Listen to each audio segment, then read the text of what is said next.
سے پہلے آیت کریمہ میں اس بات کا ذکر ہوا کہ اللہ تبارک و تعالیٰ نے بنی اسرائیل کو اپنی نعمتیں یاد دلائیں اور یہ ارشاد فرمایا کہ ہم نے تم کو سارے جہان پر فضیلت عطا فرمائی۔ یہ فضیلت حضرت آدم سے لے کر حضرت موسیٰ علیہ السلام تک جتنی قومیں آئی تھیں ان تمام قوموں میں اللہ تبارک و تعالیٰ نے بنی اسرائیل کو فضیلت عطا فرمائی، اور بعد میں امت محمدیہ کے تعلق سے ارشاد فرمایا کنتم خیر امہ اخرجت للناس تأمرون بالمعروف وتنہون عن المنکر، تم بہترین امت ہو۔ تو اللہ تعالیٰ نے امت محمدیہ کو بہتر بنایا، اور دوسری آیت میں ارشاد فرماتا ہے وَكَذَلِكَ جَعَلْنَاكُمْ أُمَّةً وَسَطًا، اور یوں ہی ہم نے تم کو امت وسط یعنی بہترین امت بنایا۔ اب اس کے بعد اللہ تبارک و تعالیٰ بنی اسرائیل کو ایک چیز کا حکم عطا فرماتا ہے، اور وہ یہ ہے کہ قیامت کے دن سے ڈریں۔ قیامت کے دن یعنی قبر کے اٹھ کر کے محشر میں جانا، تو اس دن جمع ہونا، جب محشر میں لوگ جمع ہوں گے تو ایسے وقت میں ایک جان دوسرے جان کو چھٹکارا نہیں دلا پائے گی، اور نہ ہی وہاں پر اس کی مدد قبول کی جائے گی۔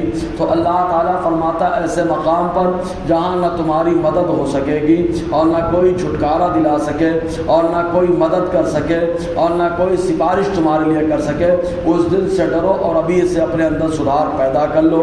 اب رہا یہ کہ ایک جان دوسرے جان کا بدلہ نہیں بن سکے گی، تو یہاں کون سی جان مراد ہے؟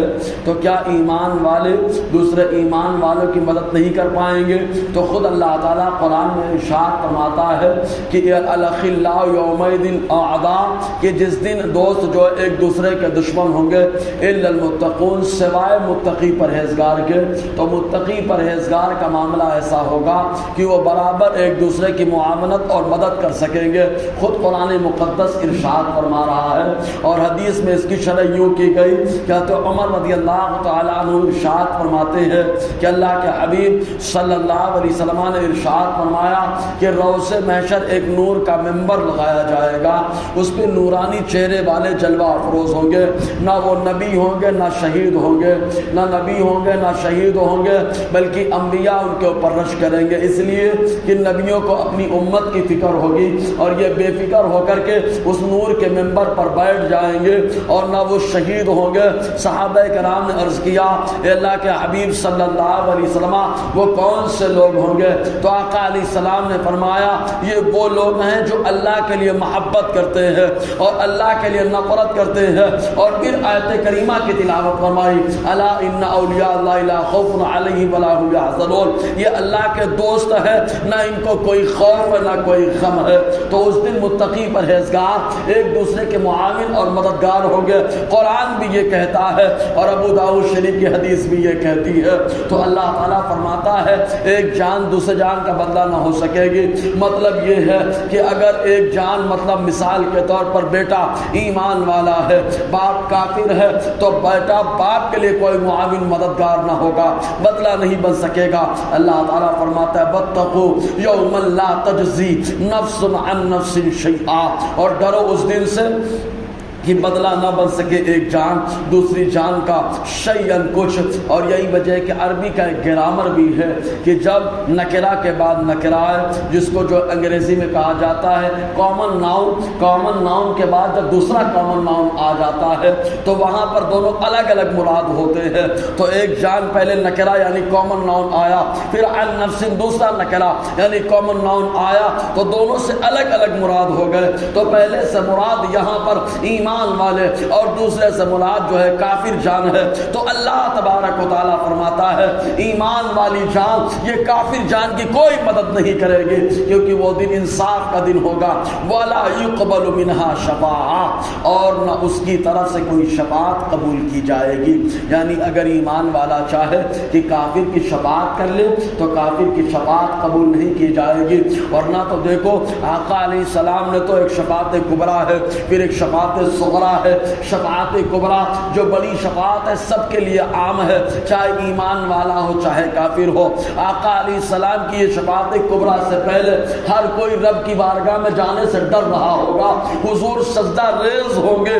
اس کے بعد اللہ تعالیٰ فرمائے گا محبوب آپ سر اٹھاؤ، مانگو جو مانگو عطا کیا جائے گا، شفاعت کرو قبول کی جائے گی۔ تو حضور صلی اللہ علیہ وسلم رب کی بارگاہ میں عریضہ پیش کریں گے مولا سب کا حساب لے لے، پھر اللہ تبارک و تعالیٰ سب کے حساب کا حکم دے گا، چاہے وہ ایمان والا ہو چاہے بے ایمان ہو، کافر ہو چاہے کوئی بھی ہو۔ تو یہ شفاعت کبریٰ سب کے لیے ہے، اور شفاعت صغرا جس کی 5 قسمیں ہیں یہ حضور صلی اللہ علیہ وسلم کی شفاعت صرف ایمان والوں کے لیے خاص ہے۔